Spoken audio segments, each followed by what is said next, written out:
This city belongs to the people. I can't breathe! Strategy for Black Lives is an organization and a collective of young student leaders and activists from across the state of New York, and we work together to fight for the improvement of Black lives. No justice! No peace! Hands up! Don't shoot! Shut it down! We understand that as a generation, we must continue the fight of our ancestors before us to not have the issues trickle down to those that come after us. Political education workshops, community engagement, meeting with legislators, and doing whatever strategies we can implement to fight for the changes that we believe in. Hi, my name is Frantzy Luzincourt. I'm 23 years old, and I'm the CEO and co-founder of Strategy for Black Lives. The improvement of Black lives can take many different shapes and forms. This includes addressing the maternal morbidity rate in Black women. This includes access to healthcare. This includes access to education and equity, and most recently, criminal justice reform. What's up, bros? How you doing? What's going Y'all on? good? Good.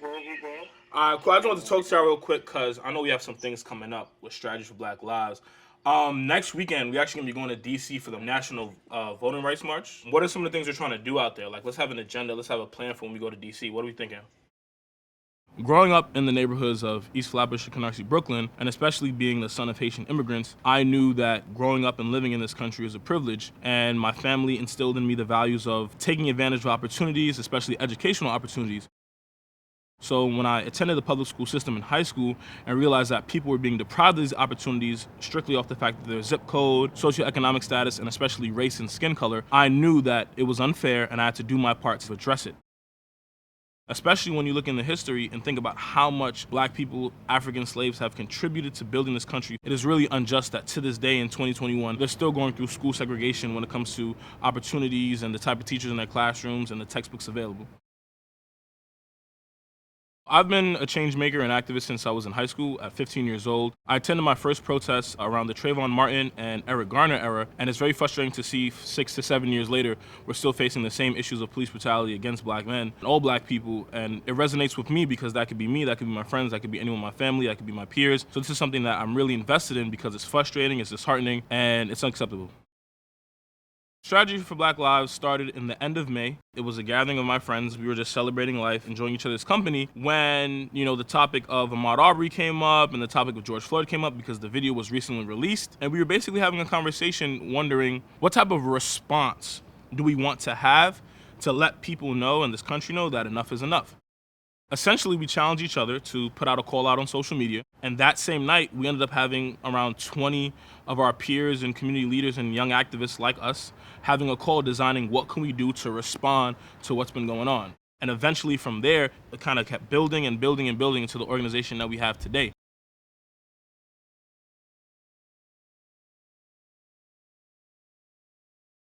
The vision for Strategy for Black Lives was to bring together young activists and student leaders from across New York to work together and utilize their different skill sets to fight for liberation for Black people, as long as we had a collective shared vision and goal of empowering Black people socially, economically, and making sure they have the access to the things that they rightfully deserve. Because we have young activists and student leaders from across the state of New York, we have people that are working in elected officials' offices, we have activists, we have people who are houseless, we have people from the LGBTQ community, people that are skilled in writing and press releases, and people that are skilled in passing policy, and people that have experienced lobbying, people that have experienced organizing on the front lines. We basically pull all those things together and fight for a central vision, tapping different people for different appropriate situations. I think what needs to be understood about the movement is that it's multifaceted. There isn't necessarily one specific way to achieve liberation for our people. There's different ways to go about it. Our tagline is that it's a strategy. Ending oppression is going to take a strategic approach that includes different paths and different forms.